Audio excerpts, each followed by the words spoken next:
E aí, senhoras e senhores, vamos falar um pouquinho sobre a janela inacreditável que o Chelsea fez nesse janeiro.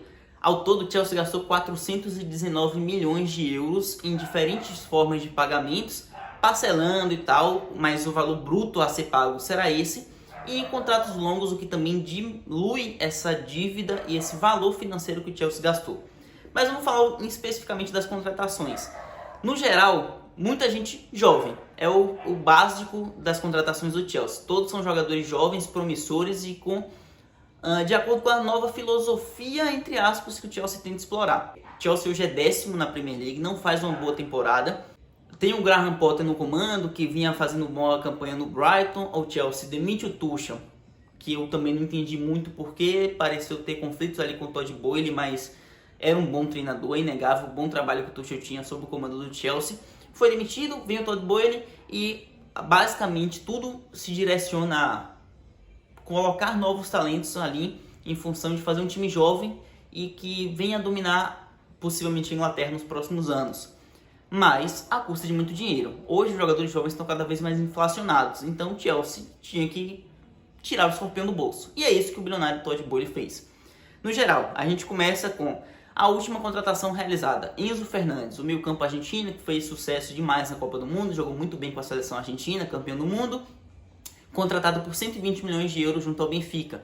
O Chelsea conseguiu, no apagar das luzes, fechar o negócio, o Benfica não queria, relutava. O Chelsea começou tentando negociar por 80, mas o Benfica só queria 120, até que o Chelsea cedeu e parcelou de maneira a agradar o time do Rui Costa, do presidente Rui Costa, e o Benfica aceitou, o contrato já foi assinado e o Enzo Fernandes é contratado. Obviamente é um baita de um reforço, um bom jogador, mas eu não pagaria de maneira nenhuma 120 milhões de euros. Eu acho que é um preço muito inflacionado, por mais que eu entenda que o mercado, a tendência é só aumentar e que os preços estão nessa base de variação. Cara, é 120 milhões de euros para um cara que é jovem ainda, fez uma grande Copa do Mundo, mas ainda está longe de ter se firmado no futebol europeu como um todo. Vamos ver no que dá, mas é o Chelsea começando a arriscar, mas tem muito mais risco pela frente que a gente vai ver aqui.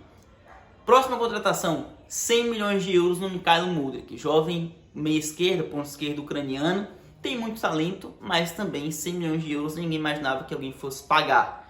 Era o que o Shakhtar queria e o Chelsea cedeu, assim como cedeu com o Benfica, cedeu ao Shakhtar. É difícil de entender como vai ser esse Chelsea, porque foi muita contratação e já tinha algumas pontas no time, por mais que agora tenha a possível saída do Ziyech, no momento que eu estou gravando ainda não foi definido pela questão de documentos, mas tá ali, é um cara que vai ter que disputar com o Pulisic, é um cara que talvez tenha que disputar com o Ziyech, mas aí você tem João Félix, você tem outros jogadores ali mais jovens, promissores que o Chelsea conta no elenco, e ele vai tentar firmar espaço, por mais que tenha começado bem a primeira apresentação dele no Chelsea. É um valor muito inflacionado que ele vai ter que fazer corresponder, assim como todos os outros. A gente segue para as contratações de Benoit Badiashile, zagueiro do Mônaco, contratado por 38 milhões de euros.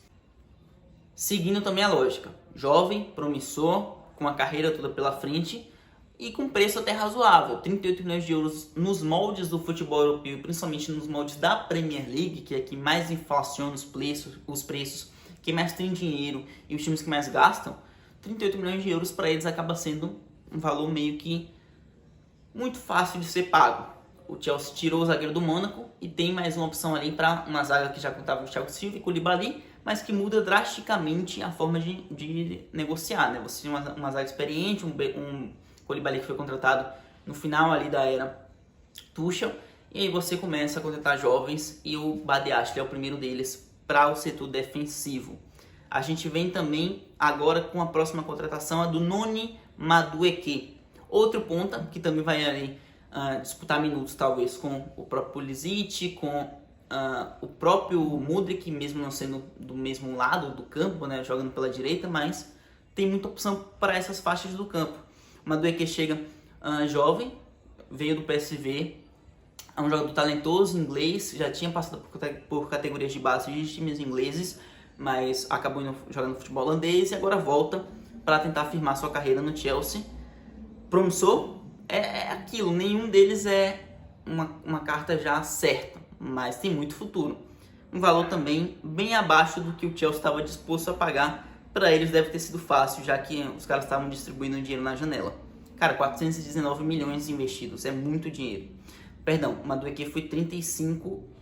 não, tava certo. O Badiashile 38, o Madueke 35. Agora a gente vai falar de João Félix, outro que também pode jogar pelos lados do campo. Contratado por empréstimo, mas teve taxa. 11 milhões de euros pagos ao Atlético de Madrid. Essa é uma contratação que eu acho que tem muito para dar certo, porque eu acho que o João Félix foi muito barrado o futebol dele pelo sistema do Simeone e não favorece nada o jogador das características dele. E no Chelsea ele vai ter mais liberdade, por mais que tenha começado já sendo expulso. Eu acho que ele vai dar uma volta por cima e vai conseguir desempenhar o melhor futebol do que foi no Atlético de Madrid. É a chance dele para mostrar que ele vale tudo isso e depois, quem sabe, até o próprio Chelsea tentar investir um valor maior para a contratação dele. Quem mais a gente pode falar? A gente tem o Andrei Santos, volante brasileiro, contratado por 12 milhões e meio de euros junto ao Vasco da Gama, muito promissor, mas é um cara que também tem só 18 anos, tem que se estabelecer, vai passar por adaptação.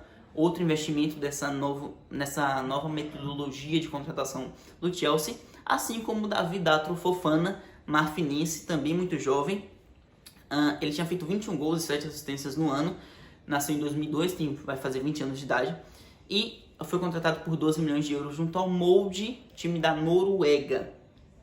Quem sabe se vai vingar ou não, resta saber, é pro Chelsea. A gente já falou do Fofana, a gente já falou do Andrei Santos, do Badiashile, a gente já falou do Félix, a gente já falou do Mudryk, a gente já falou do Madueke, a gente já falou... é muita gente. Do Enzo Fernandes, faltam as contratações para junho do meio do ano. Já se contratou agora, mas mantém os jogadores emprestados em seus respectivos clubes, como é o caso do Malo Gusto, lateral direito francês, que vai permanecer emprestado ao Lyon até junho, até o final da temporada, contratado por 30 milhões de euros e contrato até 2030. Vinha chamando atenção também, bom jogador, bom lateral direito. E por uma posição que é tão carente nos dias de hoje como a lateral direita, assim como a esquerda, mas a direita talvez ainda mais, um investimento como esse eu acho que é bem assertivo por parte do Chelsea, até porque sendo barato como foi, eu acho que é uma das melhores contratações que eles fizeram e possivelmente isso nos próximos anos também se demonstrará, vamos aguardar. E temos a contratação do Christopher Nkunku por 60 milhões de euros, ele só chega em junho, assim como o Malo Gusto, mas também é um cara que, desses todos contratados, assim como o Félix, é o que mais tem tempo no alto nível, digamos assim, só que o Félix barrado pelo esquema do Simeone e o Nkunku tendo a temporada ali de quase que melhor do mundo. A última temporada do Nkunku é muito boa, eu esperava que ele fosse contratado até por mais do que 60 milhões de euros. O Chelsea conseguiu um bom negócio, soube negociar, diferentemente do que fez, na minha opinião, com o Enzo Fernandes e com o Mudryk, acho que até se precipitando um pouco. O Nkunku só chega em junho e eu acho que ele vai acabar não chegando no mesmo nível que ele estava na última temporada, na temporada pré-Copa do Mundo, mas tem tudo para dar muito certo também. E o Chelsea vê um horizonte em frente com riscos, investimentos que tem que dar retorno, mas com muitas opções de qualidade. Se olha para o ataque do Chelsea, você conta com Félix, Nkunku. O Félix tem a questão do... o contrato dele é de empréstimo até o meio do ano, mas não sei se o Chelsea não vai buscar para a próxima temporada. Mas você olha para o horizonte do Chelsea, é vasto em opções, por mais que tenha risco do investimento que tem que dar retorno. Você vê um ataque com Nkunku, Madueke, Mudryk, fora as opções que já tinham ali. Tem o Fofana também. Meio campo, Enzo Fernandes chegando para compor. Você tem, junto com o Andrei Santos também, na zaga, Badiashile, na lateral direita, Madueke não, Malo Gusto. É muita gente, fora o Slonina no gol também, que já tinha sido contratado há um tempo maior. É um time jovem, um Chelsea que vai se formando uma base para os próximos 5, 6, 7 anos. Resta saber se todos eles darão certo, mas no geral é muito dinheiro investido e mostra um desnível, assim como toda a Premier League. Todos os times da Premier League no último dia tava muita gente contratando. Fulham, Southampton, Bournemouth, United, Arsenal entre as cabeças, contratando também, diferentemente das outras 5 principais ligas da Europa, com um nível de investimento muito menor. Esse é o caminho que a gente está tomando para o futebol europeu dos próximos anos. Bom, no geral é isso. Me digam aí o que vocês acharam dessas contratações do Chelsea. Valeu, tamo junto. Até o próximo.